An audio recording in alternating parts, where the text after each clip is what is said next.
మాత్రమే కాదు, అంతకు ముందు ఉన్నటువంటి నీతిమంతులు పాతాళములు బంధించబడి ఉన్నారు. ఆదాము అవ్వ ఎప్పుడైతే తప్పు చేశారో పరలోకపు ద్వారములు ముయ్యబడి ఉన్నాయి. ప్రతి ఒక్కరూ పాతాళంలోకి వెళ్ళిపోతారు. అందుకే దేవుడు చూడలేకపోయారు. తను తాను సమర్పించుకోవటానికి పరలోకాన్ని నుంచి భూలోకానికి దిగి వచ్చి ఉన్నాడంటే దేవునికి స్తోత్రం కలుగును గాక. ఇంకొక మాట చెప్పనా అండి, ఈయన ఎంత వేదన పడడానికి క్షమించు తండ్రి అని మొట్టమొదట చెప్పడానికి గల కారణం ఏంటో తెలుసండి. క్షమించమని బ్రతిమిలాడడానికి గల కారణం ఏంటో తెలుసా? అంతకు ముందు ఆ స్త్రీలందరూ చాలా మంది వెంబడిస్తున్నారు. ఆయనకు కొడుతున్నప్పుడు, ఆయనకు ముళ్ళ కిరీటం దాని నుంచి రక్తం కారుతున్నప్పుడు, ఆ శరీరం అంతా దున్నపడుతున్నప్పుడు, ఆ శరీరం అంతా రక్తసిక్తమైపోయినప్పుడు, ఆ కొరడాలతో కొడుతున్నప్పుడు, ఆ ముందు రోజే తెల్లవారి ఆ 9 వరకు 9కి ముందు తీర్పు తీర్చారు. గబత్తా అనేటువంటి స్థలములు, అంటే రాళ్లు పరచబడినటువంటి స్థలము, నేరారోపణ చేయబడినటువంటి ఆ స్థలములో తండ్రి తలదించుకొని నించున్నాడు. పిలాతు దగ్గర తలదించుకొని నించున్నాడు. ఏ నేరము చేయకపోయినా తలదించుకొని నించున్నాడు.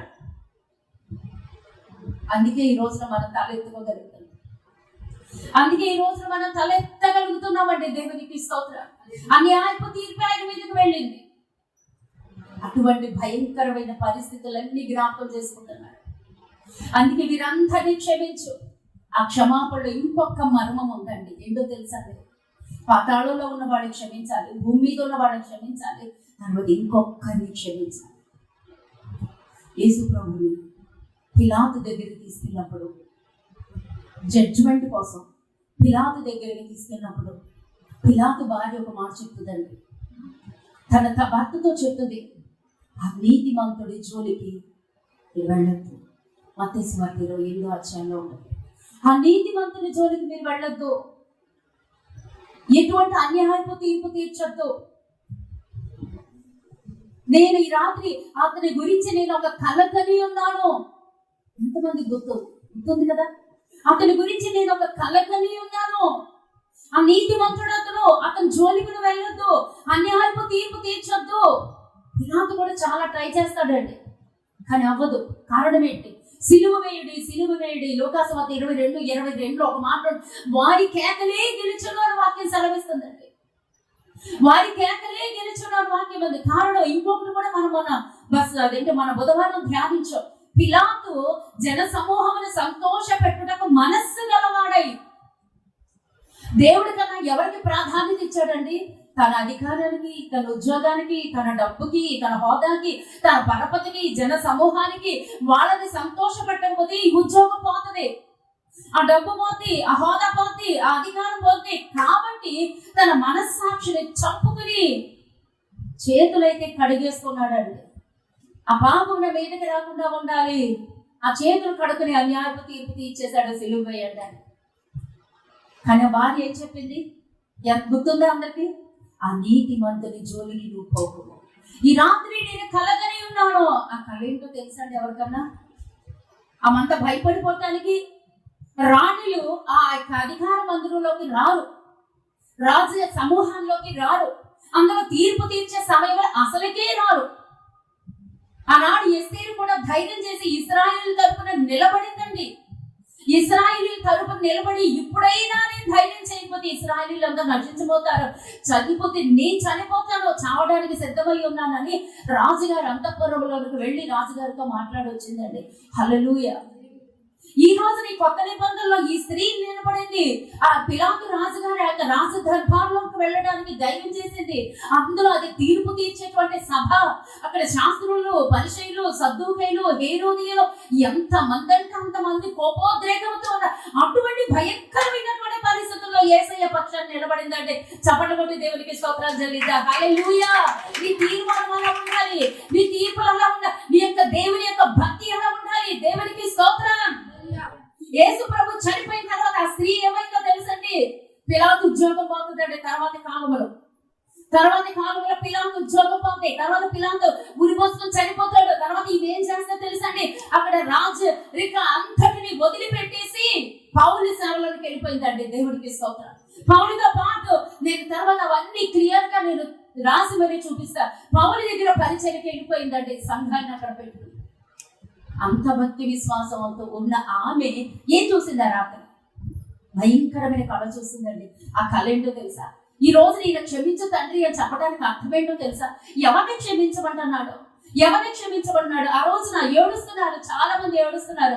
ఆ రొమ్ము కొట్టుకొని ఏడ్చుతూ కొంతమంది స్త్రీలు ఆ యేసు ప్రభుని వెంబడిస్తూ ఉంటే ఆయన ఆగి ఓ మాట అంటాడు, అమ్మలారా మీరు నా కొరకు ఏడవద్దు, మీరు నా కొరకు ఏడవద్దు, మీరు మీ కొరకు మీ పిల్లల కొరకు ఏడవడి, మీకోసం ఏడవండి, మీ పిల్లల కోసం ఏడవండి. రాబో దినములు భయంకరమైనటువంటి దినములు, మీ పిల్లలు దానిలో ఉండకూడదు, మీరు దానిలో ఉండకూడదు. భయంకరమైన దినములు రాబోతున్నాయి, ఉగ్రత దినములు రాబోతున్నాయి. ఈ శాపము కారణం ఏంటో తెలుసండి? తన తండ్రి కోపోద్రేకుడు ఒకనొక రోజున రాగబోతున్నాడు. ఆ కోపములో, ఆ ఉగ్రతలో, ఆ రాకడలో నువ్వు ఉండకూడదు.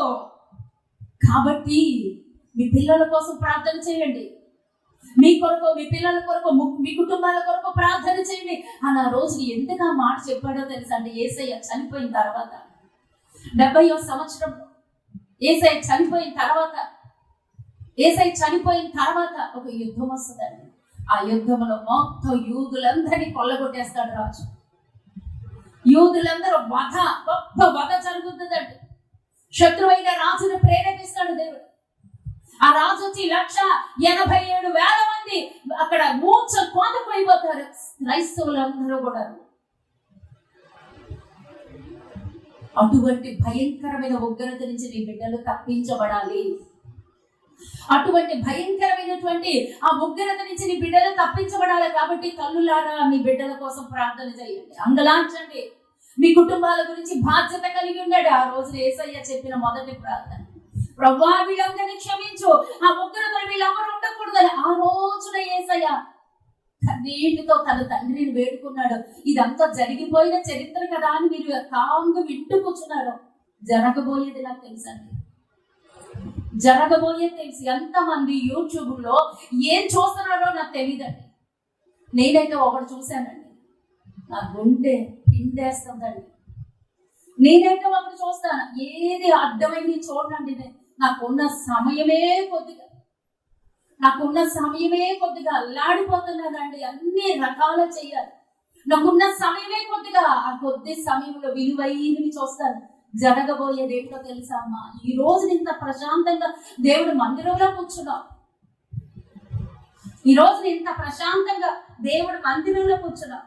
రాబో దినాలు ఎలా ఉన్నాయో తెలుసా? మనకు తెలుసు, రాకడ దినాలని తెలుసు, ఎత్తబడిపోద్దని సంఘం తెలుసు, ఇవన్నీ ఉన్నాయి. కానీ ఏం జరుగుతుందో తెలుసా? నాసా వాళ్ళు ఏం చూపించారో తెలుసా? సైంటిస్టులు ఏ గొల్లు పెడుతున్నారో తెలుసా? చరిత్రకారులు ఏం చెప్తున్నారో తెలుసా? అసలు సముద్రం అడుగు భాగాన దాని పేరేంటండి? లేవియథాన్. ఎంతమంది చూశారు?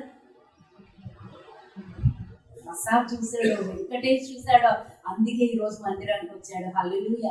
లేవియథాన్ కదా, తెలుగులో మాట్లాడుకుందాం మనం. దాని పేరేంటో తెలుసా అండి? ఘట సర్పము. అసలు ఈ రోజు అదే మెసేజ్ చేద్దాం అనుకున్నానండి నేను. ఘట సర్పం ఉందండి. అది ఎంత ఉందో తెలుసా? హైదరాబాద్ మొదలుకొని చీరాల వరకు ఆగిపోతుందండి. అంత పెద్ద ఘట సర్పము. నేను మీకు చెప్తాను, వచ్చే వారం కూడా చెప్పడానికి నాకు అవ్వదు, పునరుద్ధారణ దినం కాబట్టి. హైదరాబాద్ మొదలుకొని చీరాల వరకు ఎంత సుదీర్ఘమైనటువంటి ఉండదో దూరం, అంత సర్పము లేచిందండి. అది ఉంది కానీ నిద్రపోయిందంటండి. ఇన్నాళ్ళు సముద్రముల కదలికలు వచ్చినాయి అంట. ఈ శాస్త్రవేత్తలు సముద్రములు ఇంత భయంకరమైన కదలిక ఎందుకు వచ్చిందా అని చెప్పి వాళ్ళు దానిలోనికి పరీక్షలు చేసి చూస్తే అంత పెద్ద సర్పము కదులుతుందంటండి. దాని టైం అయిపోయింది. 2000 సంవత్సరాలు అయిపోయింది. 2000 యుగ సమాప్తి వచ్చింది. దానికి మెరుగు వచ్చేసింది. అది లేస్తుందండి. లేస్తే ఎలా ఉంటుందో తెలుసా అండి? దాని ఊపిరి పీలిస్తే అక్కడ ఉన్న మనుషులు ఊపిరి అంతా దానిలోకి వెళ్ళిపోతారు. అది ఊపిరి ముక్కు ద్వారా ఊపిరిని విడిచినప్పుడు దాని ముక్కు ద్వారా మంటలు వస్తాయి అంటారు. చాలా మంది బొమ్మలు చూసేస్తా ఉంటారు. నేను అది కూడా ఇష్టపడినండి. నేను అది కూడా ఇష్టపడను. బొమ్మలు అడాప్ట్ అయిపోతారు, ఇష్టపడను. అవన్నీ నిజమండి, అవన్నీ నిజం. అంత పెద్ద సర్పము లేస్తుంది. అప్పుడు ఎక్కడుంటాం మనం? పరిస్థితులు ఎలా ఉంటాయి? మన జీవితాలు ఎలా ఉంటాయి? అంత భయంకరమైనది. అక్కడ ఇశ్రాయేలు దేశంలో ఆకాశం మీద తిరుగుతున్న పక్షులు వస్తున్నాయి అంటే ఇవన్నీ నేను ఒక రోజు స్పష్టంగా నేను రాసుకొచ్చి నేను క్షుణ్ణంగా చెప్తాను. ఇశ్రాయేలు దేశంలో ఎన్నడూ లేవండి. నేను ఒకసారి చెప్పాను ఈ మాట, మీకు గుర్తుండే ప్రకటన గ్రంథంలో ఉంటాడు. ఆ అంత్యకాల దినాల్లో ఆ పక్షులు పుడతాయి అని వాక్యం ఉంది. ఆ తర్వాత ఫస్ట్ లో 2 కనిపిండి, ఇప్పుడు సంవత్సరానికి 12 పుట్టేస్తున్నాయండి. ఆ యొక్క ఇశ్రాయేలు దేశంలో అదేం తింటదో తెలుసండి? మానవుల శరీరాన్ని తింటదండి. ఎందుకు అవి పుట్టిని విస్తారంగా పెరిగిపోతున్నాయి అంటాడు. ఎందుకని అంటే రాబో దినాల్లో గోగు మాగోగు యుద్ధాలు జరగబోతున్నాయి. అటువంటి సమయంలో కళేబరాలుగా పడి ఉన్నటువంటి ఆ శవాలన్నీ తినేయడానికి దేవుడే ఆ పక్షులు, ఆకాశ పక్షులే పిలువుని 19 ప్రకటనలో ఉందండి, పిలిచేశాడు. వచ్చేసి ఆల్రెడీ. మనం ఎలా ఉంటున్నాం? ఎక్కడ లేని బైబిల్ పరిశుద్ధ గ్రంథంలో రాయబడినటువంటివన్నీ వచ్చేస్తున్నాయి. అది మనకే తెలియదు. ఆ ఘట సర్పం కదిలిందంటండి, అదెంత భయంగా ఉందో తెలుసా? విడవబడినటువంటి వారి పరిస్థితి ఎలా ఉంటుంది? దాన్ని ఎవరన్నా అదుపు చేయగలరా? అంత అంత పొడవైనటువంటిది. అది ఊపిరి లోపలికి తీసుకున్నప్పుడు ఈ మానవుని ఊపిరి అంతా లోపలికి లాగేసుకుంటుంది. అది నాసికా రంధ్రాల ద్వారా దాని ఊపిరిని విడిచినప్పుడు దాని ముక్కు ద్వారా మంటలు కొడతాయంట, వాటితో కాలిపోతారు. భయంకరమైనటువంటి శ్రమలు రాబోతున్నాయి. కానీ మనం ఎలా ఉన్నాం? ఇంకా ఎక్కడ ఉన్నవాళ్ళం అక్కడే. మన జీవితాల్లో పట్టు లేదు, మన జీవితాల్లో ప్రార్థనా జీవితం లేదు. ఎంతవరకు అంటే అంతవరకే. కదలికలు లేవు. దానికి వచ్చేసరి కదలికలు, మనకి కదలికలు రాకల్లా. ఇంకా ఎక్కడున్నావు? ఇంకా ఏదో నార్మల్ గా అవి చదివేసుకోవటం, వెళ్ళిపోవటం, నార్మల్ గా ఈ రోజు అయిపోయిందా లేదా, ఈ రోజు వచ్చామా లేదా, దేవుడి మందిరంలో కూర్చున్నామా లేదా, ఇప్పుడు టైం అయిపోయింది, ఇంటికి వెళ్ళిపోయామా లేదా, తిన్నామా, పడుకున్నామా, లేచామా, ఇంతే. ఈ భవిష్యత్తు ఎవరి చేతిలో పెడతామో, ఎలా ఉంది మన జీవితం, ఎంతవరకు తెలుసుకుంటున్నారు, ఎంతవరకు పాటిస్తున్నారు, ఎత్తబడే గుంపులో ఉంటామా మనం? అసలు ఎత్తబడతామా? దేవుడు రాకడలో ఎత్తబడేటువంటి ఆ వధువు సంఘంలో మనం ఉంటామా? ఈ విశ్వాసము, ఈ భక్తి, ఈ పరిశుద్ధత, ఈ ప్రార్థన జీవితం సరిపోతా? ఒకవేళ సరిపోతా వదిలివేయబడితే, ఒకవేళ వదిలివేయబడితే నీ పరిస్థితి ఏంటి? గల్లంక అయిపోతే నీ పరిస్థితి ఏంటి? ఆ సర్పము చేతిలో నుంచి ఎవరు రక్షిస్తారు? రకరకాల జంతువులు తిరిగేస్తాయి అంటాడు బైబిల్లో. ఏమేమైంది కదా అవన్నీ బయటకు వచ్చేస్తారు కదా. ఇంకా మన సంపాదన, ఇంకా మన లోకాశలు, ఇంకా లోకానుసారమైన జీవితాలు వీటితోనే ముడిపడిపోయి ఉన్నాయండి. వీటితోనే ముడిపడిపోయి ఉన్నాయి. ఈ రోజును వదిలేద్దామండి. అందుకే దేవుడు అన్నాడు, తండ్రి మీరేమి చేయించున్నారు, మీరు ఎరుగురు కనుక వీరిని క్షమించుమో. చాలాసేపు చెప్తున్నట్టున్నాను, వీరిని క్షమించము. ఆయన మాట పలకుండా ఉంటుంటే మొత్తం యుగ సమాప్తి అయిపోయింది. ఆ రోజు తుడిచిపెట్టేసేవాడు ఆయన క్షమించు అన్నాడు. కాబట్టి రెండో వాక్యం ఏంటో తెలుసండి? రెండో వాక్యం అదే మాట, లూకాసు వార్త 23వ అధ్యాయము 43వ వచనం. అందుకే ఆయన వారితో, నేడు నీవు నాతో కూడా పరదేశంలో ఉందమని నిశ్చయముగా నీతో చెప్పుచున్నాను. హల్లెలూయా. ఎవరండి ఆ వ్యక్తి? దొంగ. ఇంకటి అట్లా వెళ్ళిపోదామండి. ఆ వ్యక్తి ఎవరు? దొంగ. ఇద్దరు దొంగల మధ్యన, ఇద్దరు బందిపోటుల మధ్యన, ఇద్దరు నరహంతకుల మధ్యన, ఇద్దరు దొంగల మధ్యన యేసయ్యని సిలువ వేసేశారని. ఆ ఇద్దరు మధ్యన సిలువ వేయబడి ఉన్నారు. ఈ మాట ఎప్పుడైతే క్షమించమని పలికాడో అప్పటి వరకు వీళ్ళిద్దరూ కూడా, నువ్వు నిజంగా యేసు అయితే, నువ్వు నిజంగా రక్షకుడు అయితే నిన్ను నీవు రక్షించుకుని మమ్మల్ని కూడా రక్షించు అని ఇద్దరు కూడా గాయపరిచారు, ఇద్దరు కూడా తోలనాడి ఉన్నారు. కానీ మొదటి మాట ఈయన మాట్లాడినటువంటి మాటలో, తండ్రి మీరేమి చేయించున్నారు మీరు ఎరుగురు కనుక మీరు క్షమించు అని పలికినప్పుడు ఆ కుడి వైపు ఉన్నటువంటి దొంగకు అర్థమైంది, ఈయన మానవుడు కాదు, ఈయన నిజంగా దైవ కుమారుడే, ఈయన నిజంగా దిగి వచ్చినటువంటి దేవుడే, తండ్రితో మాట్లాడుతున్నాడు, ఈయన కుమారుడే, మనుషు కుమారుడే, మనుషు కుమారుడిగా పరలోకం నుంచి భూలోకానికి వచ్చాడు. లేకపోతే ఎవరు క్షమించలేరు, ఎవరు క్షమించలేరు. ఇంత గాయపరిచి మరణానికి చేరువైన మమ్మల్ని ఇలా క్షమించు అని అడుగుతున్నారు అని అంటే, మమ్మల్ని క్షమిస్తున్నాడు అంటే ఈ దేవుడే. ఆయనకు రుజువు వచ్చేసిందండి, ఆయనకు రుజువు వచ్చేసేది. ఆ చివర రక్షణ పొందినటువంటి వ్యక్తి ఎవరండి? ఇతనే, కుడివైపు ఉన్నటువంటి దొంగ. ఆ దొంగ రక్షణ పొందాడు ఆ మాటలు బట్టి. ఈ రోజున నీ మాట తీరును బట్టి ఎవరన్నా ఊరట చెందుతున్నారా? నీ మాట తీరును బట్టి గాయపరచబడుతున్నారా? మాట తీరు మార్చుకోండి, మారాలి మాట తీరు. క్రైస్తవులు చెప్పుడు సిగ్గుచేటు, బతకద్దు అలాగా కఠినమైనటువంటి మాటలు నోట రాని బతు. అంత కొట్టి తిట్టి చంపుతున్నటువంటి వారిని మీరు క్షమించన్నాడే దేవుడు. ఆ ఒక్క మాట తీరు చూసి ఈయనేమంటున్నాడు, మారిపోయాడండి. పేతురు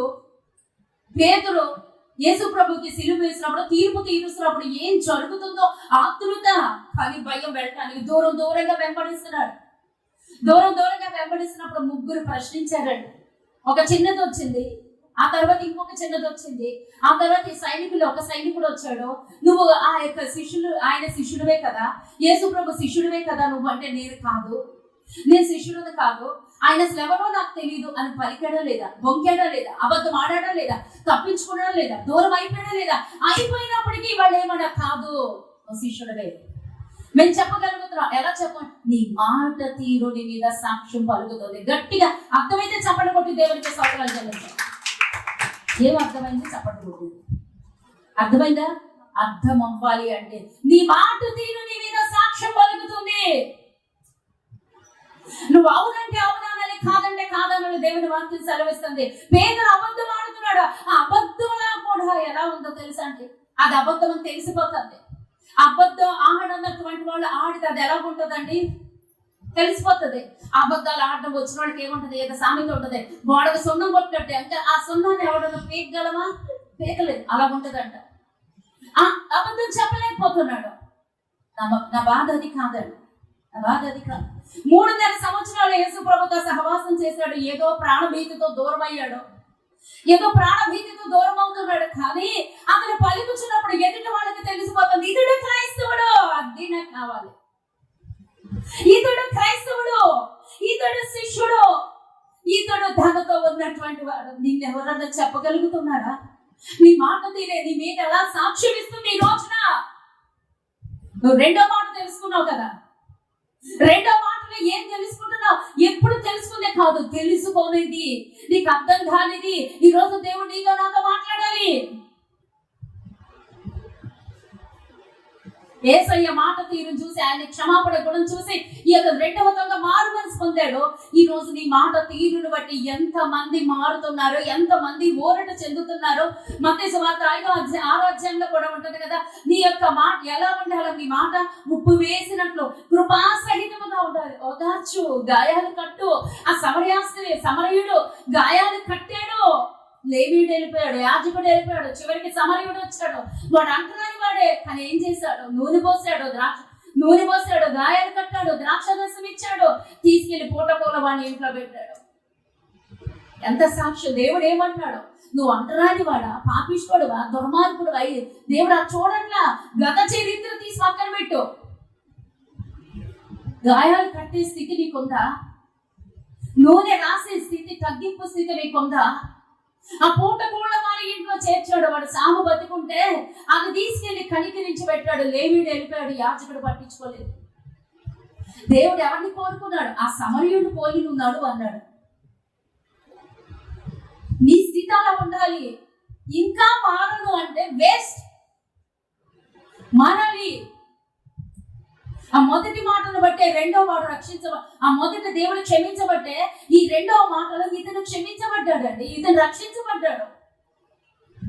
నీ మాటను బట్టి ఎంతమంది గాయపరచబడుతున్నారా, ఓదార్చబడుతున్నారా, లేకపోతే కట్టబడుతున్నారా, ఎలా ఉన్నారు? ఈరోజు నువ్వు నేర్చుకో, నీ మాట తీరు మార్చుకో. దేవుడికి లెక్కప్ప చెప్తాం, మన మాటలన్నీ దేవుడికి లెక్కప్ప చెప్తాం. అతను రెండో విధంగా అన్నాడు, తండ్రి నువ్వు నీ రాజ్యంతో వచ్చినప్పుడు నన్ను జ్ఞాపకం చేసుకో నాయన, నువ్వు దేవుడు అని నాకు తెలుసు. రెండో వాడికి బుద్ధి చెప్తున్నాడు, మనము నిజంగా పాపులమే, దౌర్భాగ్యులమే, హంతకులమే, దుర్మార్గులమే, బందిపోటు దొంగలమే, మనకి శిక్ష తగినదే, ఇతనిలో ఏ దోషము లేదు అని తండ్రి నీ రాజ్యముతో వచ్చినప్పుడు ఆయన జ్ఞాపకం చేసుకో. ఆయన ఎలా చూస్తున్నాడు, నాన్న? ఆయన దేవుడు. ఆయన దేవుడు అయితే ఎలా ఉండాలి? సింహాసనం మీద రాజ టీవీగా కూర్చోవాలి, బంగారపు దండం పట్టుకో. కానీ ఆయన లేడే, నిస్సహాయ స్థితిలో ఉన్నాడు. నిస్సహాయ స్థితిలో ఆకాశానికి భూమికి మధ్యలో ప్రేలాడుతూ ఉన్నటువంటి ఆయన ఎలా ఈ రోజున నీ కంటికి ఎదురు కూడా కనిపించేవన్నీ ఒకలాగా ఉండొచ్చు, కానీ దేవుడు పై రూపం చోట్ల లోపల అంతరంగా చూస్తున్నాడు. ఈ రోజు నేను ఇక్కడ ఒక స్త్రీగా నేను నన్ను చూడొచ్చు, నన్ను ఒక పాస్టర్గా నువ్వు చూడకపోవచ్చు, ఒక పాస్టర్గా నువ్వు చూడకపోవచ్చు, కానీ నన్ను దేవుడు ఎలా చూస్తాడో తెలుసండి, నా బిడ్డ, నా ప్రతినిధి.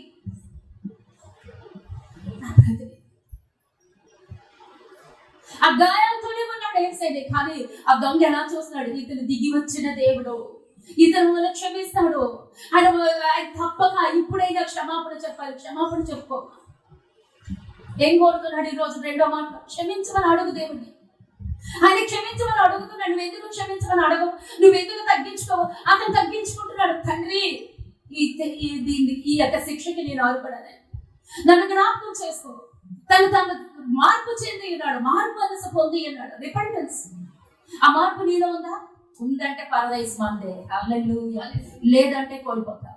పరదేశం మనకు కావాలి అంటే తగ్గించుకున్నాం. దేవుడి దగ్గర తగ్గింపు స్వభావం మనకి కావాలి. ఎలా ఉంటున్నాం?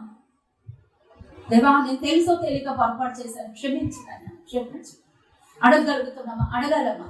తర్వాత మూడో మాట, యోహాను సువార్త 19వ అధ్యాయము, యోహాను సువార్త 3వ అధ్యాయము 26వ వచనం. యోహాను సువార్త 19వ అధ్యాయం 26వ వచనం. యోహాను సువార్త 19వ అధ్యాయము 26వ వచనం. యేసు తన తల్లియు తాను ప్రేమించిన శిష్యులను దగ్గర నిలిచిండుట చూసి, అమ్మా ఇదిగో నీ కుమారుడు అని తన తల్లితో చెప్పాను. తరువాత శిష్యుని చూసి, ఇదిగో నీ తల్లి అని చెప్పాను. ఆ గడియ నుండి ఆ శిష్యుడు ఆమెను తన ఇంట చేర్చుకోలేడు. ఆమేన్, హల్లెలూయా, హల్లెలూయా. ఎంతమందికి అర్థమవుతుందమ్మా ఈ మాట? హృదయ వేదన ఇది, హృదయంలో ఉన్నటువంటి ఘోష, ఆ తల్లి గుండెల్లో ఉన్న శబ్దం ఎంతమందికి వినబడుతుంది? ఆయనకు వినబడుతుంది. ఆయన పాదాల దగ్గర నిలబడి ఏడుస్తుంది ఆ తల్లి. లూకా సువార్త 2వ అధ్యాయం, ఎవరు తీయదు, 2వ అధ్యాయంలో ఉంటది కదా. లూకా సువార్త 2వ అధ్యాయంలో సుమియోన్ గారి దగ్గరికి ఆ బిడ్డను తీసుకెళ్లి 8వ రోజున తీసుకెళ్లి వెళ్ళినప్పుడు, ప్రతిష్ఠించడానికి తీసుకెళ్ళినప్పుడు ఆ సుమియోన్ గారు అంటారు, అమ్మ నీ హృదయంలో ఒక ఏంటది కత్తి దూసుకొని పోతుంది. ఎందుకు నీ దూసు అంత బాధను అనుభవించబోతున్న ఒక కారణం? ఒక రోజున ఆ బిడ్డకి ఎన్నో రోజు అండి, ఇది ఇప్పుడు జరిగి ఎన్నో రోజు సంవత్సరాలు, ఎన్ని సంవత్సరాలు? 33.5 సంవత్సరాలు. 33.5 సంవత్సరాల తర్వాత జరిగేది ఒక సేవకుడు చూసేసాడే. దేవుడు చూడ్డాన్ని అంతరంగాన్ని సరే అది పక్కన పెడతాం. ఆమె హృదయం అలా కొట్టుబెట్టి ఆడుతుంది. తన కన్న బిడ్డని సిలువేసేసి చంపుతూ, అందరూ నాన్న దుర్భాషలు ఆడుతూ, ముఖాన ఉమ్మేస్తూ, కొరడా దెబ్బలతో కొడుతూ, బళ్ళతో పొడుస్తూ, లేకపోతే ఆ సిలువను వేస్తూ ఆ యొక్క ఆకాశానికి భూమికి మధ్యలో వ్రేలాడు తీస్తూ ఉందంటే ఆ దృశ్యాన్ని చూసి నా తల్లికి ఎలా ఉంటుందండి? ముక్తిగుండి వేసి అనిపిస్తుందండి.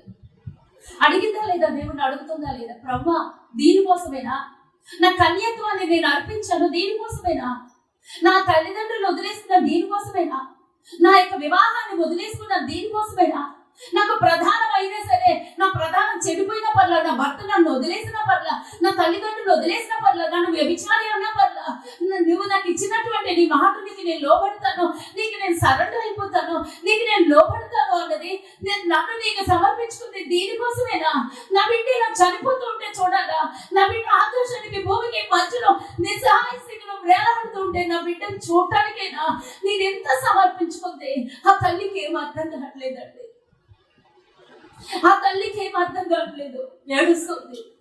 ఆ బిడ్డ చావ సిద్ధమయ్యాడు, ఆ బిడ్డ చనిపోవడానికి సిద్ధంగా ఉన్నాడు. ఆల్రెడీ 2 మాటలేదు. మూడో మాట మాట్లాడుతున్నది ఏంటో తెలుసండి.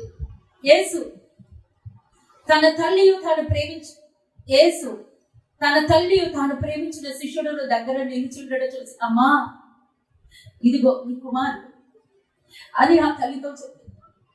ఎందుకు చెప్తున్నాడండి? యేసు ప్రభు పుట్టిన తర్వాత మరియ యోసేపుకి బిడ్డలు పుట్టలేదా? నాకు సమాధానం కావాలి. ఎంతమంది ఉన్నారు? ఇంచుమించు మొత్తం 7 ఉన్నారు. ఈ యొక్క యోహాను ఎవరు? శిష్యుడు. ఆ 6 ఏమైపోయారు? మరియమ్మ కడుపును పుట్టిన వాళ్ళు ఏమైపోయారు? మరియమ్మ కడుపు లలిత చెప్పాలి. మరియమ్మ కడుపును పుట్టినటువంటి బిడ్డలు ఏమైపోయారు? వాళ్ళ మీద నమ్మకం లేదు దేవుడు. వాళ్ళ మీద నమ్మకం లేదు ఏసక్కి. వాళ్ళ మీద నమ్మకం లేదు. వాళ్ళు చూడరు.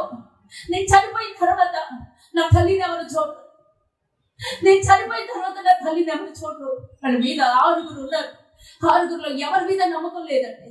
అందుకే తనెంతో ప్రేమించిన శిష్యుడికి తన తల్లిని చూడాల్సిన బాధ్యత అప్పగించి, ఇదిగో నీ తల్లి, అమ్మా ఇదిగో నీ కుమారుడు, నేను లేనని నువ్వు ఏడవద్దు, నువ్వు దుఃఖపడద్దు, నువ్వు ఒంటరి దాన్ని అనుకోవద్దు, నేను మిగిల్చినటువంటి బాధ్యతని పోయి బిడ్డకి నేను అప్పగించి పెడుతున్నాను అని తన కుమారుడి స్థానంలోకి యోహాను పెట్టేశాడండి. యేసు ప్రభు సహనంలోకి వచ్చేసాడండి యోహాను. ఆ కుమారత్వం, ఆ బాధ్యత ఆ యోహాను తీసేసుకున్నాడు. యోహాను గురించి సాక్ష్యం ఏముందో చెప్పగలరా? యోహాను యేసయ్య రొమ్మునానుకుని ఉన్నటువంటి వ్యక్తి. యోహాను సాక్ష్యం అండి. అంత దగ్గరగా ఉంటాడు, అంత ప్రేమిస్తాడు. ఆ రొమ్మున ఆనుకోవడం అంటే ఏంటంటే గుండె మీద పడుకోవడం, గుండెల మీద ఆనుకునే. ఆ గుండెల మీద ఆనుకున్నప్పుడు ఆ గుండెల్లో శబ్దం వినబడుతుంది. నీ తల్లిదండ్రుల దగ్గర నువ్వు ఎక్కడున్నావు? నీ తల్లిదండ్రుల గుండె శబ్దం నీకు వినబడుతుందా? నీ తల్లిదండ్రుల గుండె ఘోష నీకు వినబడుతుందా? నీ తల్లిదండ్రుల ఆర్తనాదాలు నీకు వినబడుతున్నాయా? తల్లిదండ్రుల ఆర్తనాదాలు వినగలిగే స్థితిలో నువ్వు ఉన్నావా? ఆ తల్లిదండ్రుల రొమ్మున ఆనుకుని ఉన్నాడు యోహాను. యేసు రొమ్మున ఆనుకున్నటువంటి వ్యక్తి అని యేసు గురించి, యోహాను గురించి సాక్ష్యం ఉంది. అందుకే ఆ గుండె చప్పుడు, ఆయనలో ఉన్న గుండె చప్పుడు, ఆయనలో ఉన్న వేదన యోహానుకు మాత్రమే తెలుసండి. యోహానుకు మాత్రమే తెలుసు. అందుకే తన తల్లిని 6 అన్నదమ్ములకి అప్పగించకుండా, 6 అప్పగించకుండా ఈ శిష్యుడికి అప్పగించి, అమ్మా ఇదిగో నీ కుమారుడు. యోహాను పిలిచి అన్నాడు, ఇదిగో నీ తల్లి. తల్లిదండ్రుల పట్ల మన బాధ్యత ఎంతవరకు ఉంది? తల్లిదండ్రుల పట్ల మన బాధ్యత ఎలా ఉంటుంది? ఎలా నెరవేర్చగలుగుతుందా? ఎలా ఉంటుంది? నేను దివ్య ఒక మాట అంటుందండి, నాకు మా ఇంట్లో ఉంటుంది కాబట్టి దివ్య ఒక మాట అంటుంది, అమ్మా నువ్వు తమ్ముళ్ళని ఎంత చూస్తావో నాకు తెలియదు కానీ అమ్మా మీ అమ్మను మాత్రం భలే చూస్తావమ్మా. మీ అమ్మను మాత్రం భరించమని ప్రతి పిండి నేను చూడాలి. ఆమె బెడ్ రీడర్, అందుకే నేను అన్ని వైపులకి రాలేకపోతున్నాను. టైంకి వస్తానంటాను, నేను టైంకి రాలేదు. నా పరిస్థితులు అలా ఉంటాయి.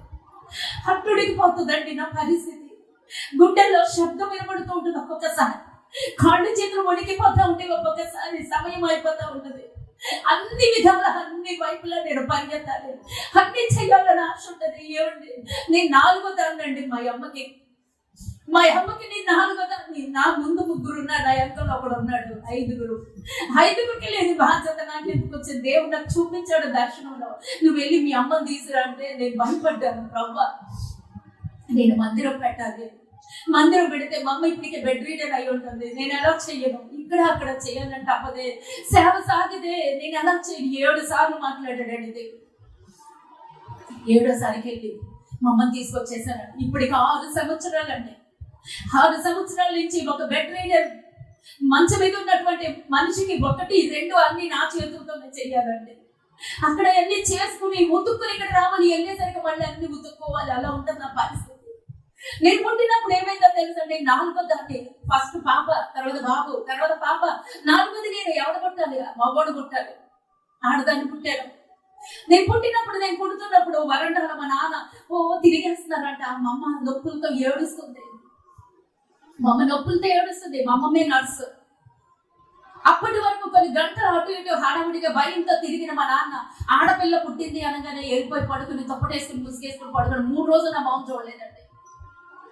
కారణం మళ్ళా ఆడపిల్ల పుట్టిందా, అయితే మళ్ళా మగపిల్లోడి కోసం ఎదురు చూడాలి. ఆ తల్లిదండ్రులు ఒప్పుకోట్ల మగపిల్లోడు కావాలి అని.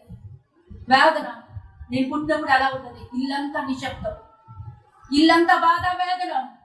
కానీ నా తల్లిదండ్రులు నా వయసు వచ్చిన దగ్గర నుంచి ఈ రోజు వరకు నా తల్లిదండ్రులకి కుడిభుజంగా ఉండిపోయారు. దేవుడు నన్ను అలా ఎంచుకున్నాడు, దేవుడు నన్ను అలా ఏర్పాటు చేసుకున్నాడు. నా తండ్రికి ప్రతి విషయంలో నేను తోడుకుండేదన్న, ప్రతి విషయం. ఈ రోజున 5గురిలో దేవుడు నన్నే ఎంచుకున్నాడు, పిలిచాడు. అది భారమే, కష్టమే, కానీ నమ్మకం, నమ్మకం. దేవుడికి నా మీద నమ్మకం, చూస్తానన్న నమ్మకం. అందుకే సంఘాన్ని కూడా దేవుడు అప్పగించాడు. పెంచాలి, పోషించాలి. పాలు త్రాగేటువంటి వయసులో ఉన్నటువంటి వాళ్ళు ఉంటారు, పసిబిడ్డల ప్రాయంలో, వాళ్ళకి అలాగే చూడాలి. అన్నం తినేటువంటి వాళ్ళు ఉంటారు, బలమైనటువంటి ఆహారం, యవ్వన వాళ్ళని ఆ రీతిగా పోషించాలి. ఈరోజు నీ తల్లిదండ్రుల పక్షం ఎలా ఉంది బాధ్యత? యోహానుకి ఇచ్చాడు బాధ్యత. యోహాను, ఇదిగో నీ తల్లి. ఆ తల్లితో మాట్లాడుతాడు, అమ్మా నువ్వు దిగులు పడద్దు, నేను వెళ్ళిపోయానని, నేను ఎవరు చూడరని బాధపడద్దు, ఇదిగో నీ కుమారుడు అప్పగించేశాడండి. ఆనాటి నుండి యోహాను తన ఇంట చేర్చుకొనెను అని వాక్యం సెలవిస్తుందండి. తన బాధ్యత తీసుకుంటాడు. బాధ్యత, నీకున్న బాధ్యతలు నువ్వు ఎంతవరకు నెరవేరుస్తున్నావు? నువ్వు కలిగినటువంటి బాధ్యతల్లో ఎంతవరకు నమ్మకంగా ఉన్నావా? నమ్మకం కోల్పోతున్నావా? దేవుడి దగ్గర నుంచి మనం నమ్మకం కలిగి ఉండాలండి. దేవునికి స్తోత్రం. ఇంకొక మాట చూద్దామండి, 4వ మాట, మత్తయి సువార్త 7వ అధ్యాయము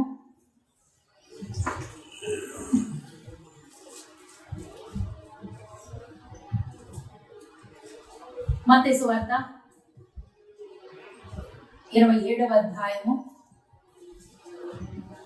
46వ వచనం.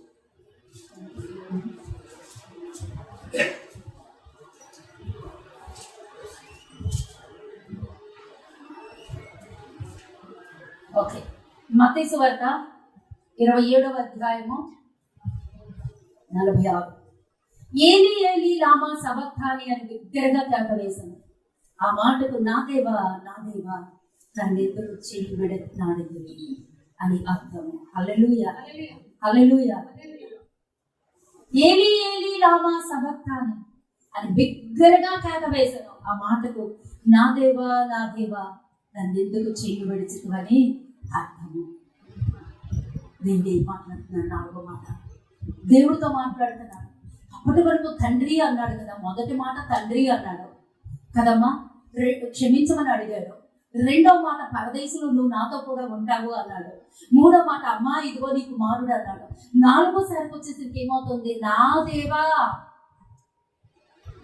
ఎందుకు దేవా అంటున్నాడు? ఎందుకు తండ్రి అనలేకపోతున్నాడు? తండ్రి అంటే అర్థం ఏంటమ్మా? తండ్రి కుమారులకు ఉన్నటువంటి బంధం.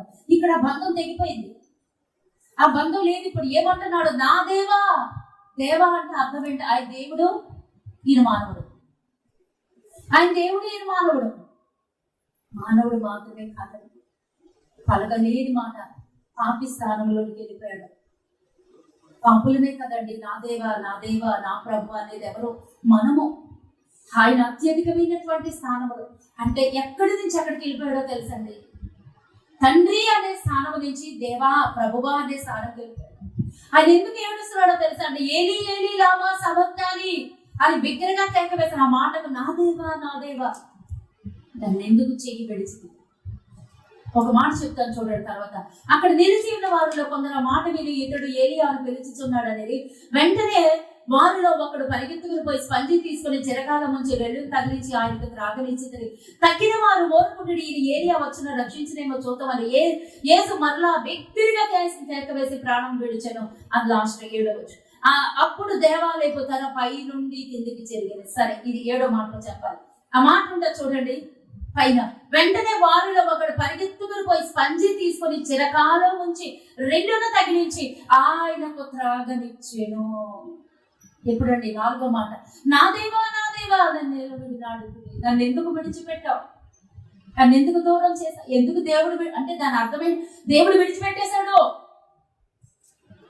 దేవుడు విడిచిపెట్టేశాడు. ఖచ్చితంగా యేసుప్రభు చెయ్యి వదిలేశాడు.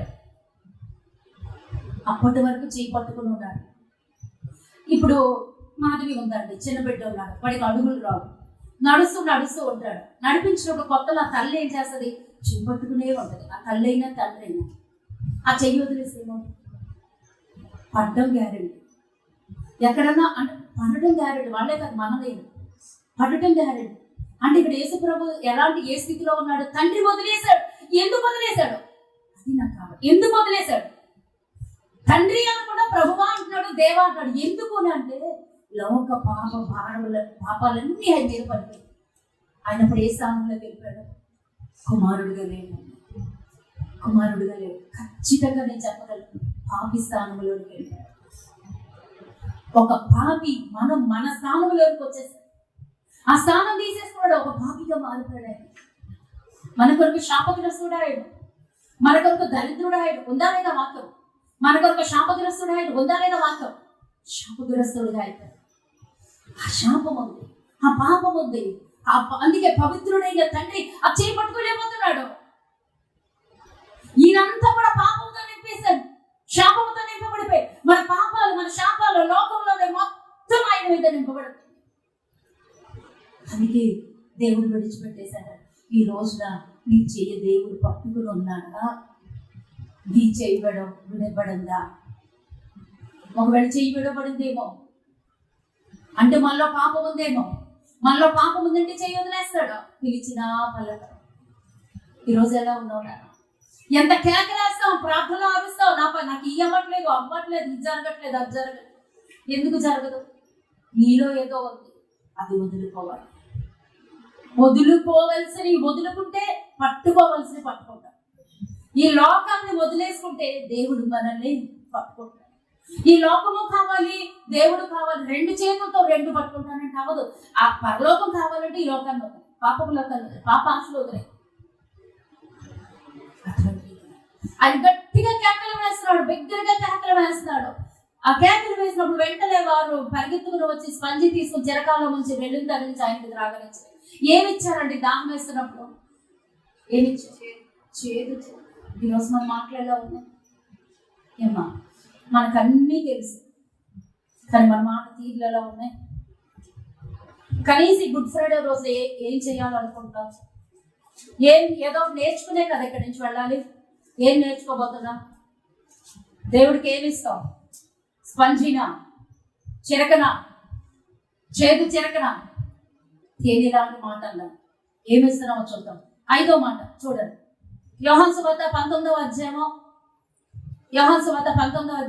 5వ వచనం 28వ వచనం. యోహాను సువార్త 19వ అధ్యాయం 28. అటు తర్వాత సమస్తమును అప్పటికి సమాప్తమైనదని యేసు ఎరిగి, లేఖనములు నెరవేరినట్లు నేను దప్పికొనిచున్నాను అని చిరకతో నిండి ఒక పాత్ర అక్కడ పెట్టి ఉండేను కనుక వారు ఒక స్పంజి చిరకతో ముంచి హిస్సోపు పడక తగిలించి ఆయన నోటిని అందించిరి. ఏమిస్తున్నావు నాన్న? ఇవాళ సిరిగమ్మ మంట అయిపోతుంది. ఏమ్మా ఏమిస్తున్నావు? చిరక. దేవుడు అడుగుతున్నాడు, నేను ఇంకా దాహము గురి ఉన్నాను అని లేఖనము నెరవేరునట్లు నేను దప్పికొనుచున్నాను. ఆయన దప్పికొని ఉన్నాడు. దాహం ఇస్తున్నావా? ఆ దాహం ఇవ్వడానికి ఎలా ఇస్తున్నావు? వాళ్ళు ఏమి ఇచ్చారు? చేదు చిరకని నాలుకకి, ఆ బండానికి స్పంజి పెట్టి దాన్ని చేదులో ముంచి ఆ పెదలకు అందిస్తే ఒక్క రవ్వ కూడా తాగలి. చేదు, విషం. చేదు కాదండి, విషం. మన భాషలో చెప్పాలంటే విషం. ఆ విషయాన్ని అందించారు. తాగలేకపోయాడు, ముట్టుకోలేకపోయాడు, ఆ పెదాలు కంటలేకపోయాడు. ఆ దేనికి సాదృశ్యమో తెలుసా? మన మాట తీరు, మన మాటలు ఎలా ఉన్నాయి? ఉప్పు వేసినట్లు ఉంటానయ్యా. మత్తయి సువార్త ఆలోచనలు ఉన్నట్లు నీ మాటలు ఉప్పు వేసినట్లు కృపాసహితంగా ఉండాలి. మన మాటలు ఉప్పు వేస్తున్నావా, కారం వేస్తున్నావా? మన చేతులారా చేసుకుంటున్నాం. ఉప్పేయట్లా. ఆ కూరలు అన్ని వేస్తాం, మసాలాలు వేస్తాం, అన్ని ఇంగ్రీడియంట్స్ వేస్తాం, అన్ని వేస్తాం, మంచి చికెన్ కర్రీ వేస్తాం, అన్ని వండుతాం. ఉప్పిపోతే నోట్లో పెట్టగలమా? మరి బీపీ పేషెంట్లకే తెలుస్తుంది ఆ బాధ. ఆ బాధ ఎవరికి వర్ణనాతీతం. ఎందుకంటే కడుపులో ఆకలేస్తుంది, చూడటానికి రుచిగా ఉంటే తినలేదు, నోట్లో పెడితే చప్పడి కూడు. సంతోషంగా ఉంటారా? మరి దేవుడు దీన్ని చూసి ఎలా సంతోషిస్తున్నారు? ఉప్పు వేయకపోతే ఎలా ఉంటది? సంతోషం. ఉప్పు వేయకుండా ఒక డబ్బా కొంచెం 2 డబ్బాలు 3 డబ్బాలు కారం వేసామని నోట్లో పెడతారు. మన మాట తీయలేదా? కారంగా వేసేలా ఉన్నారా? కారంగా, ఘాటుగా. జాగ్రత్త అమ్మా. ఇక్కడ దేవుడి వాక్యం సెలవిస్తున్న లేఖనము నెరవేరినట్లు నేను దప్పికొనుచున్నాను. నేను చిలుకతో నిండిన ఒక లేఖనములు నెరవేరినట్లు నేను దప్పికొనుచున్నాను. 5వ మాట. ఆయన ఇంకా దప్పితోనే ఉన్నాడు. ఆయన దాహముతోనే ఉన్నాడు. ఆయన దాహం ఏంటో తెలుసా అండి? మనలాగా డబ్బు సంపాదించుకోవాలి, ఉద్యోగం సంపాదించుకోవాలి, పేరు సంపాదించుకోవాలి, ప్రతిష్టత కలిగి ఉండాలి, అందరితో సలాం కొట్టించుకోవాలి, అందరితో ఇంకేంటి ఏదేదో. ఆయన కాదండి ఆయన దాహం. ఆయన దాహం అది కాదు. యోహాను సువార్త 4వ అధ్యాయంలో సమరయ స్త్రీ ఆమె నీళ్లు చేతుకోవడానికి వస్తే ఆయన దగ్గర అంటాడు, అమ్మా నీకు చేతుకునే అవసరం లేకుండా నీ దాహం తీరుస్తాను.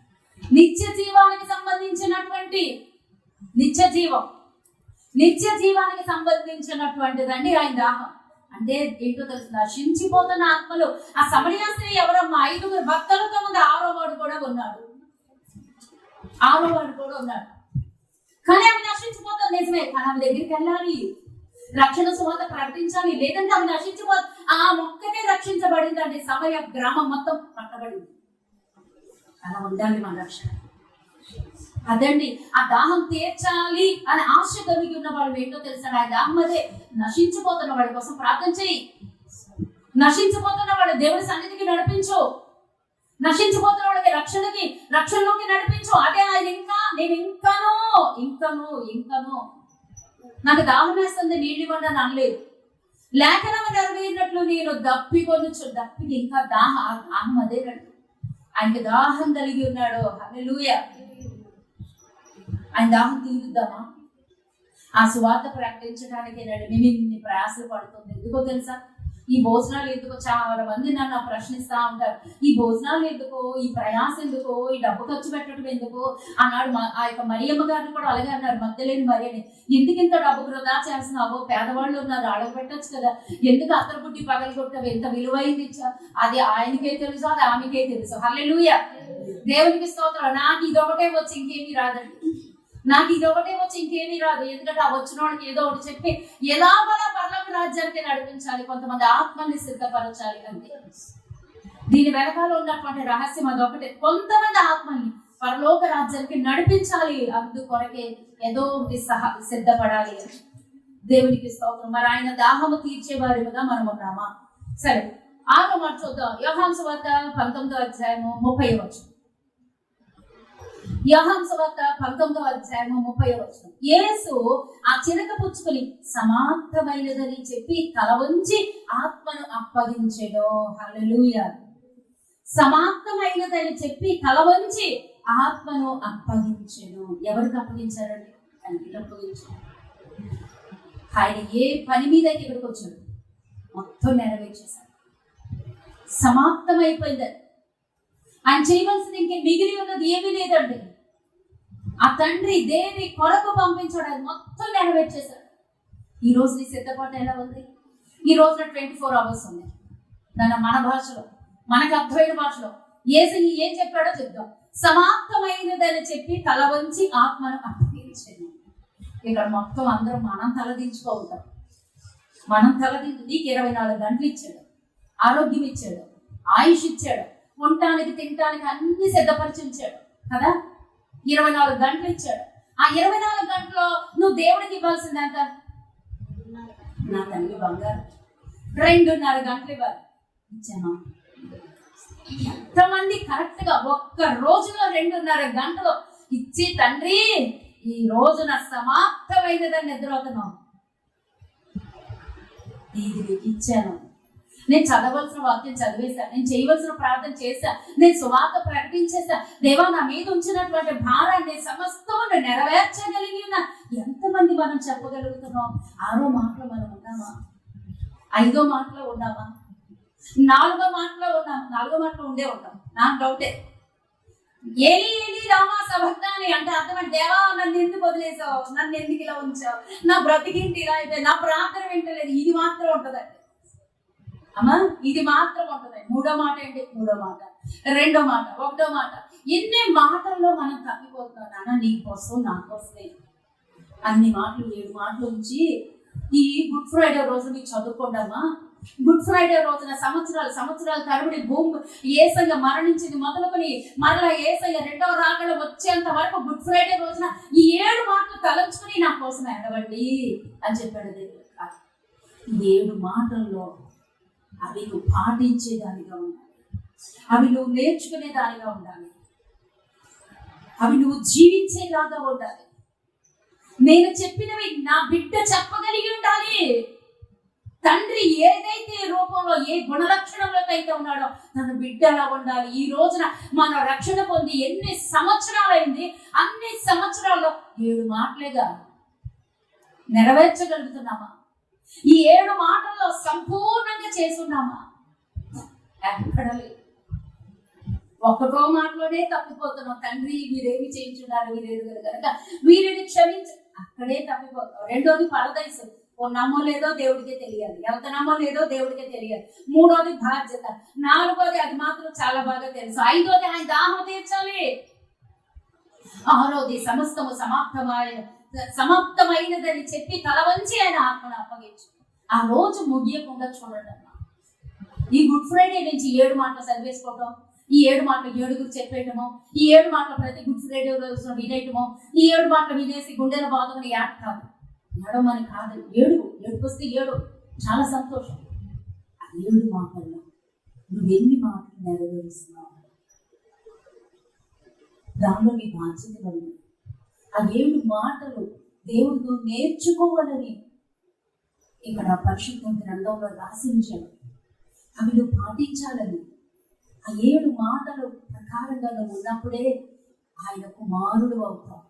ఒకవేళ నీ చెయ్యి తండ్రిని వదిలేస్తున్నా, దేవుడికి నీకు మధ్యన అగాధం వచ్చినా, ఏదైనా ఎడబాటు వచ్చినా, ఇవి నువ్వు నెరవేర్చినప్పుడు మరలా నీ తండ్రి నీ చేయి పట్టుకుంటారు, మరలా నీ తండ్రితో నీ సహవాసం వస్తుంది. ఏలి లామా సబక్తాని అంటే ఆ పరిశుద్ధతను కోల్పోయాడు, దేవునితో ఉన్న సంబంధం కోల్పోయాడు, దేవునితో ఉన్న సన్నిధి కోల్పోయాడు. ఎందుకు కోల్పోయాడు అంటే లోకంలో ఉన్న భ్రష్టత్వం అంతా ఆయన మీద మోపబడింది, లోకంలో ఉన్న పాపం అంతా ఆయన మీద మోపబడింది. అందుకే దేవుడి సన్నిధిని కోల్పోయాడు.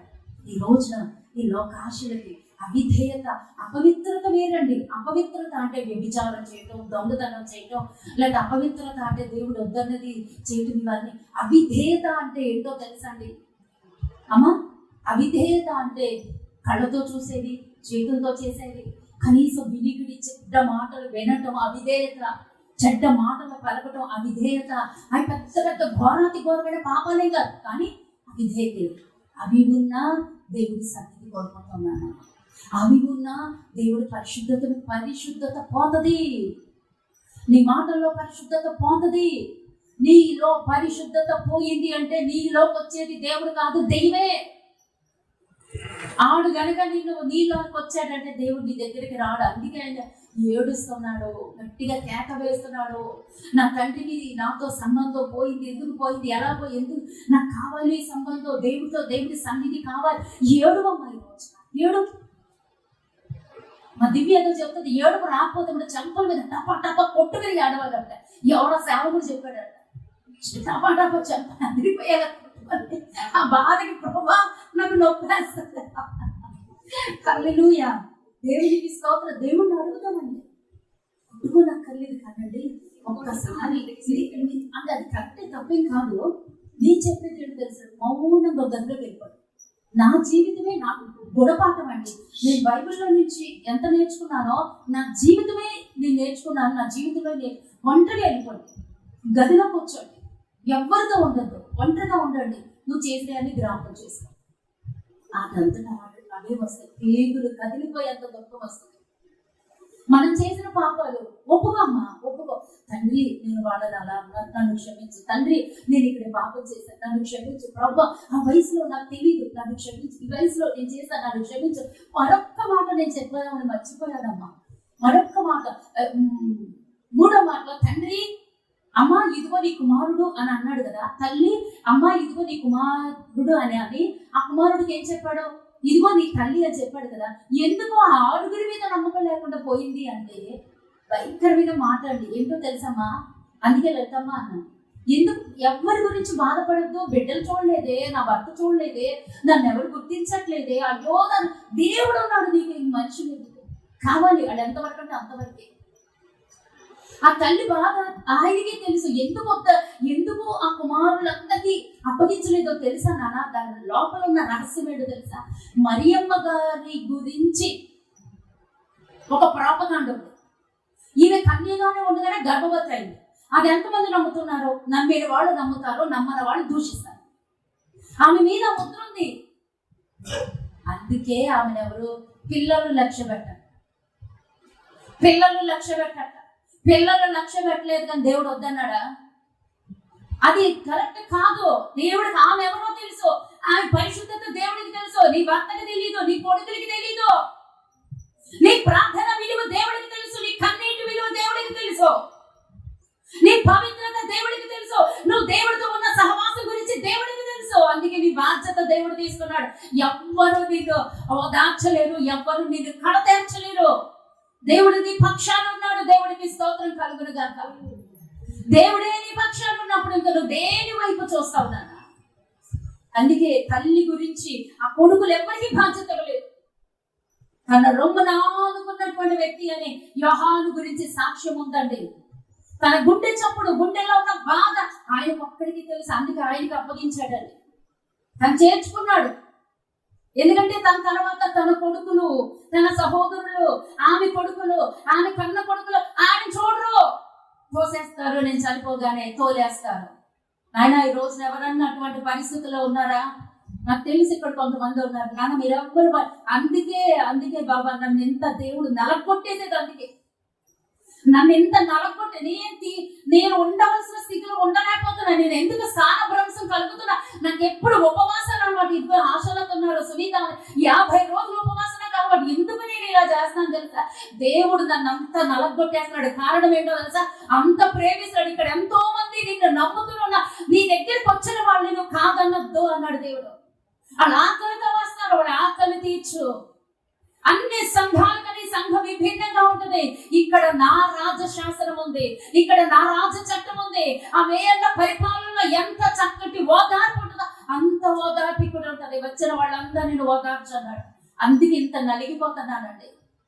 ఎంత వేళపరచడం దేనికి అంటే దేవుడు మీ బాధ్యత తీసుకున్నాడు. మీరు భయపడద్దు. పరలోక రాజ్యం అందే. గట్టి చప్పట్లు కొట్టి దేవుడికి స్తోత్రాలు చెప్పించాక.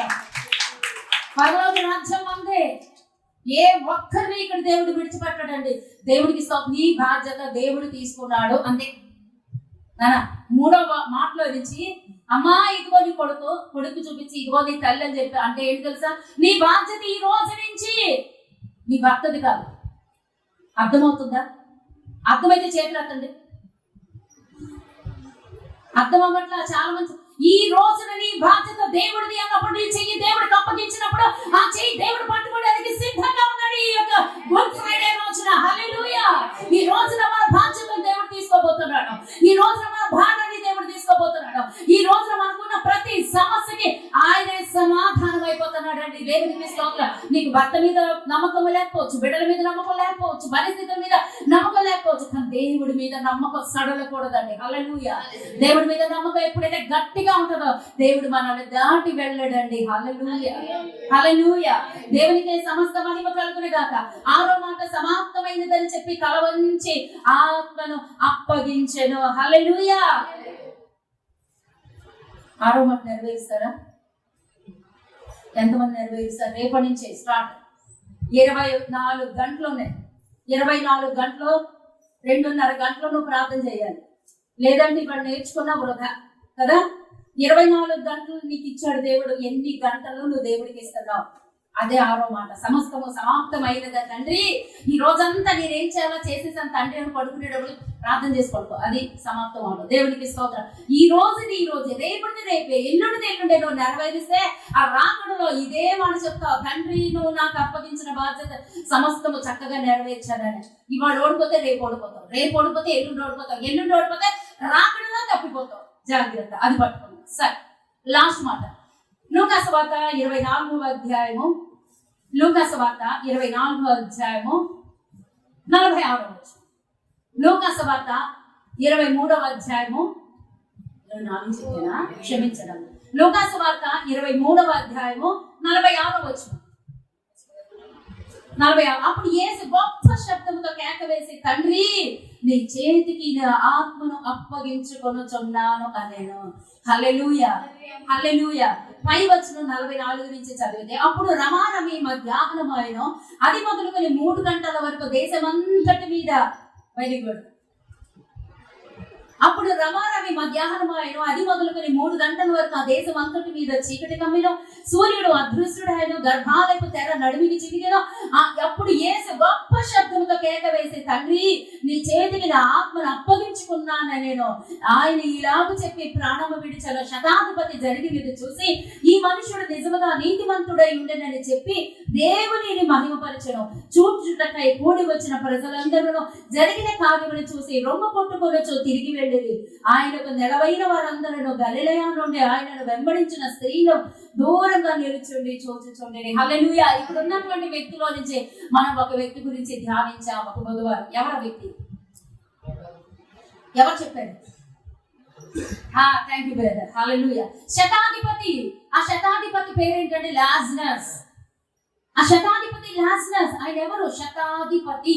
శతాధిపతి అంటే 100 మంది సైనికులకి అధిపతి. ఆయనే కొరడాలతో పట్టుకొని పురమాయించినప్పుడు ఆ దగ్గరుండి నెరవేర్చిన వాడు. కొరడాలతో కొడుతుంటే చూస్తూ ఉన్నవాడు ఈయనే, ఈ లాజరసే. చూస్తూ ఉన్నాడు, నెరవేరుస్తున్నాడు. ఆ ఈడ్చుకొస్తున్నప్పుడు, ఆ సిలువ పెడుతున్నప్పుడు, మొల కిరీటం పెడుతున్నప్పుడు, ఆయన కొడుతున్నప్పుడు, 7 కోట్లు తిప్పుతున్నప్పుడు, ఆ గెస్సెమనే తోటలో పట్టుకున్నప్పటి నుంచి కూడాను ఆయన చనిపోయినప్పుడు రమారమి మధ్యాహ్నం 3 గంటల వరకు, చనిపోయినంత వరకు మొత్తం లెక్కేసేంత 16 గంటలు. ఇది ఒక రోజు మనం ధ్యానించాం, మనకు గుర్తుంది. 16 గంటలు ఆ రాత్రి గెస్సెమనే తోట నుంచి పట్టుకుని వచ్చి మధ్యాహ్నం ఈయన చనిపోయేంత వరకు కూడా ఆయన పక్కనే ఉన్నాడండి. ఎవరండి అతను? శతాధిపతి, 100 మంది సైనికులకు అధిపతి. అతను ఎవరు? ఏ దేశ? రోమియుడు, రోమా సామ్రాజ్యం. చాలా కఠినాత్ముడు. అటువంటి కఠినాత్ముడు ఇస్తున్నటువంటి సాక్ష్యం ఏంటో తెలుసండి? ఈ మనుషుడు నిజముగా నీతిమంతుడై ఉండెనని చెప్పి దేవునిని మహిమపరచెను. హల్లెలూయా. దాని అర్థం ఏంటో తెలుసండి? వాటి గురించి చరిత్రలో ఏం చెప్తున్నా తెలుసా? ఇతను ఎవరు? లాజరస్. అతను ఎవరు? సైన్యాధిపతి. బళ్ళెంతో పొడిచినటువంటి వ్యక్తి ఈయనే. కారణం, సాయంత్రం అయిపోతుంది, ఆ చీకటి పడిపోతుంది, సూర్యుడు అదృశ్యుడు అయిపోయాడు. ఆ యొక్క సూర్యుడు అదృశ్యం, గర్భాలయపు తెర చిరిగిపోయింది. గర్భాలయపు తెర ఎంత ఎత్తు ఉంటుందో తెలుసు? ఎంతమందికి తెలుసండి? గర్భాలయపు తెర ఎంత ఎత్తు అంటది? దాని ఎత్తు ఎంత? దాని వెడల్పు ఎంత? దాని మందం ఎంత? ఎత్తు 60 అడుగుల ఎత్తు, వెడల్పు 30 అడుగుల వెడల్పు, మందము 4 అడుగుల మందం. ఈ పాటి మందం. అంత ఎత్తైనటువంటి తెర 2 ఏనుగులు పట్టుకుని చీల్చిన చేరదంటాడు. అది అంత బలమైనటువంటి తెర. కింది నుంచి తిరగడం రాయలేదండి దేవుడు, పరిశుద్ధాత్మ తండ్రి. పై నుంచి తిరగడం మత్తి సువార్తలో ఉంటుంది. ఇందాక చూసా, మహాభూకంపం పుట్టింది. గర్భాలకు తెర చిరిగిపోయింది. అక్కడ సూర్యుడు అదృశ్యమాయడం. ఇవన్నీ కూడా చూసి ఆ శతాధిపతి అంటాడు. ఇవన్నీ జరుగుతున్నప్పుడు ఆ పక్కన ఉన్నటువంటి 2 దొంగల కాళ్ళు విరగొట్టారు. మనం చదివాం, ఇది ధ్యానించాం, గుర్తునట్లేదు. ఇంకా చూస్తున్నారు. ఎందుకు కాళ్ళు విరగొడతారు అంటే, ఆ కాళ్ళలో నుంచి వచ్చేది బోరో, ఇంగ్లీష్ లో ఏంటో అంటారమ్మా, ఆ నరం ఊపిరితిత్తు దాకా వెళ్తుంది. నెయిల్ బోర్ అంటారు, ఇంగ్లీష్ లో ఏదో అంటారు. అది ఆ నరం కట్ అయిపోద్ది అంటారు. ఆ నరం కట్ అయిపోయినప్పుడు, ఆ నరం కట్ అయిపోయినప్పుడు ఊపిరితిత్తుల దగ్గరికి వెళ్లే రక్త ప్రసరణ ఆగిపోతుంది. ఆ ఊపిరితిత్తుల్లోకి వెళ్ళేటువంటి రక్త ప్రసరణ ఎప్పుడు ఆగిపోతే గుండె ఆగిపోతే హార్ట్ అటాక్ వస్తే చచ్చిపోతారు. అందుకే కాళ్ళు విరగొడతారు. నాకు చాలా అర్థం కాలేదు అది, కాళ్ళు ఎందుకు విరగొడుతున్నారు అని. ఆ మోకాళ్ళ దగ్గర విరగొడితే ఆ నరం తెగిపోతే, ఆ నరం తెగిపోతే ఊపిరితిత్తులకు వెళ్ళేటువంటి ఆ యొక్క రక్త ప్రసరణ ఆగిపోతే, ఆ రక్త ప్రసరణ ఆగిపోతే గుండె ఆగిపోతుంది. గుండె ఆగిపోతే హార్ట్ అటాక్ వస్తుంది, ఆ చనిపోతారు. అందుకే వాళ్ళిద్దరు కాళ్ళు విరగొట్టారు. ఈ మూడవ వ్యక్తి యేసయ్య దగ్గరికి కూడా పెద్ద సుత్తు ఉంటుందండి. ఆ సుత్తు తీసుకొచ్చి విరగొడదామని చూశాడు. అప్పటికి ఆ తల్లి అప్పుడు ఉంది, వదలకుండా ఆ కాళ్ళు పట్టుకుని ఏడుస్తుంది. ఆ తల్లిని చూశాడు, కొట్టలేకపోయాడు. అప్పటికి ఆయన చనిపోయినట్టు తెలిసింది. సరే చనిపోయాడా లేదా అక్కడ ఇవ్వాలి, రిపోర్ట్ ఇవ్వాలి. ఆ గవర్నర్ పిలాతు గవర్నర్ కోర్టుకి రిపోర్ట్ ఇవ్వాలి, చనిపోయాడా లేదో రుజువుతో సహా. అందుకనే పక్కనే సైనికుడి చేతిలో ఉన్న బళ్ళని తీసుకొచ్చి ఆ ప్రక్కలో పొడిచాడండి. ప్రక్కలో పొడిస్తే చరిత్ర చక్కగా రాయబడింది, కావాలని తీసి చదువుకోండి. ఆ ప్రక్కలో పొడిచినప్పుడు ఆ ప్రక్కలో ఉన్నటువంటి ఆ రక్తము చుక్క ఒక్కటి నీరు రక్తము కార్యను అని ఒకే ఉంది. ఆ యోహాను సువార్త 19వ అధ్యాయం. ఆ రక్తపు చుక్క ఆ అంధత్వము కలిగినటువంటి గుడ్డివాడండి అతను, లాజరస్. ఒక కన్ను కనపడదు. ఆ కన్ను మీద ఒక్క రక్తపు చుక్క ఎప్పుడైతే వచ్చి పడిందో ఆ కన్ను తెరవబడింది. ఆ అంధత్వం పోయింది. ఆయన చూడగలుగుతున్నాడు. ఆయన ఎప్పుడైతే చూడగలిగాడో ఆయన సిలువ దగ్గర మోకాళ్ళు వేసి ఏడవడం ప్రారంభించాడు. మోకాళ్ళు వేసి ఏడవడం ప్రారంభించాడు. మోకాళ్ళు వేసి నిజంగా దేవుడు అదే ఆయన మహిమపరచెను. నిజంగా ఆయన నీతిమంతుడు, నిజంగా ఆయన దైవ కుమారుడు, అయ్యో ఈయన దేవుడు, ఈయన మెస్సయ్య, ఈయన యూదులకి రాజు, నాకు తెలియక నేను గుచ్చి ఉన్నానని ఆయన పాదాల దగ్గర పడి ఏడుస్తూ ఏం చేశాడో తెలుసా అండి? అక్కడి నుంచి పారిపోయి టర్కీ దగ్గర ఉన్నటువంటి ఏ దేశం అమ్మ చెప్పండి, మన టర్కీ దగ్గర ఉన్నటువంటి కప్పదొకియా. నీకన్నా నేనే బెటరు. ఇన్ని వాక్యాలు ధ్యానిస్తున్నా, దానిలోంచి దీనిలోంచి దానిలో కదా నాకు గుర్తుంటుంది, మీకు గుర్తు. కప్పదొకియా ప్రాంతాల్లో ఒక సంఘాన్ని స్థాపించి అక్కడి నుంచి వెళ్ళిపోయాడు. నాకు ఈ రోమ పౌరత్వం వద్దు, ఈ రోమ పౌరసత్వం నాకు వద్దు, ఈ రోమ అధికారం నాకు వద్దు, ఈ శతాధిపతి ఈ ఉద్యోగం నాకు వద్దు, నాకు డబ్బు వద్దు, నాకు దేవుడే కావాలి. ఆయన పక్కనే ఉన్న ఇద్దరు సైనికులు చూశారు. వాళ్ళ ముగ్గురు కూడా రిజైన్ చేసేసి టర్కీ ప్రాంతానికి దగ్గరగా ఉన్న కప్పదొకియా ప్రాంతానికి వెళ్ళిపోయాడు. కప్పదొకియా ప్రాంతానికి వెళ్ళిపోయి అక్కడ ఒక పేరు కూడా ఉంటుందండి. అదే నాతో దేవుడు మాట్లాడి మాట. ఆ సంఘం నేను మళ్ళీ రేపు ఆదివారం గుర్తు చేస్తాను. అక్కడ ఒక సంఘం స్థాపిస్తాడు. కొన్ని ఇంగ్లీష్ పదాలు రావు, సునీల్ బాబు మర్చిపోతుంటాను. అక్కడ ఒక సంఘాన్ని స్థాపించి స్వార్థ ప్రకటిస్తున్నాడు. ఏమనో తెలుసా?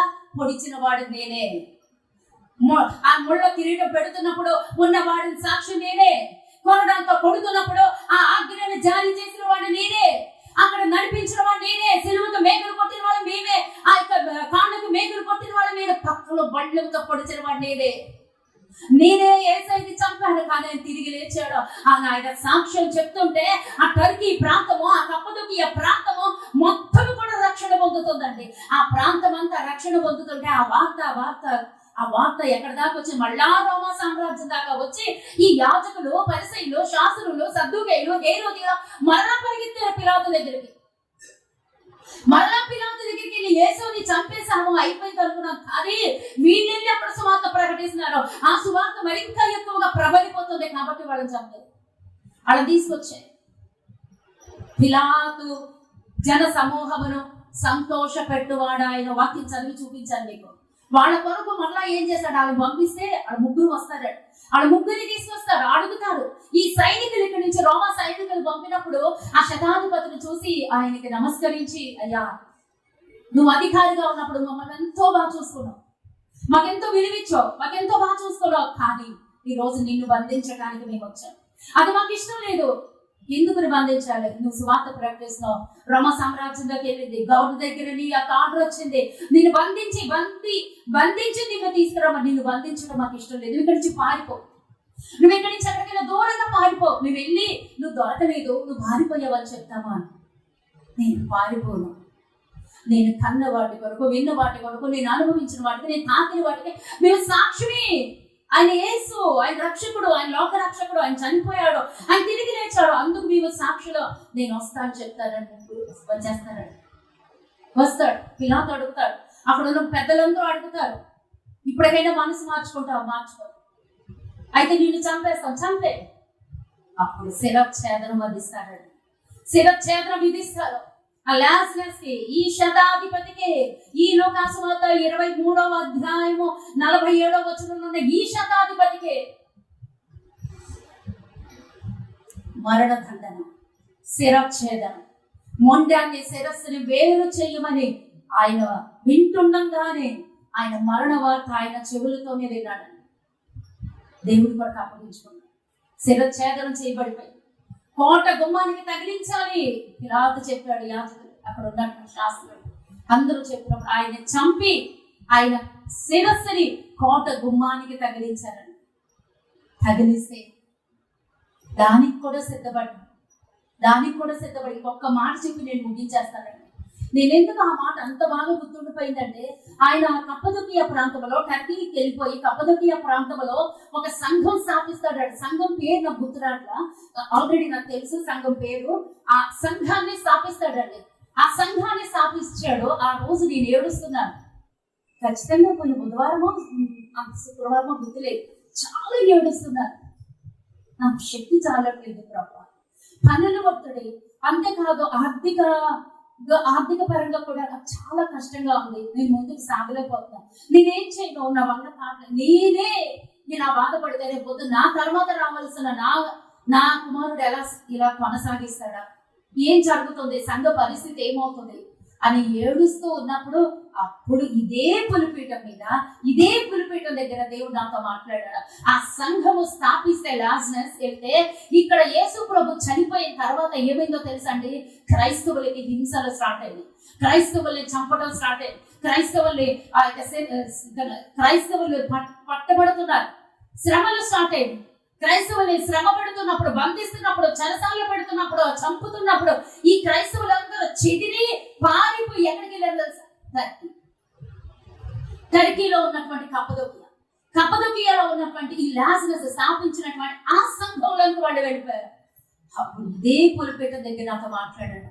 ఆ కప్పదొకియా ప్రాంతంలో ఈ శతాధిపతి స్థాపించినటువంటి ఆ సంఘం అనేక మందికి ఎలా క్రైస్తవులకి ఆశ్రయపురంగా ఉందో, ఇక్కడికి వచ్చినటువంటి అనేక మందికి ఇది అదే రీతిగా ఆశ్రయపురంగా ఉంటుంది. హల్లెలూయా.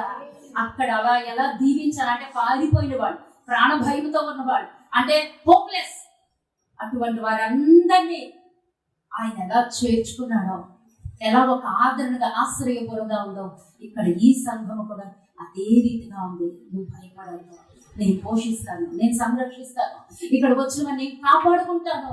దేవుడు ఇదే పులిపీట దగ్గర బైబిల్ పట్టుకొని చెప్తున్నాను. దేవుని కంఠస్వరం ద్వారా దేవుడు నాతో మాట్లాడారు. అక్కడికి వచ్చిన ప్రతి ఒక్కరిని నేను దీవిస్తాను.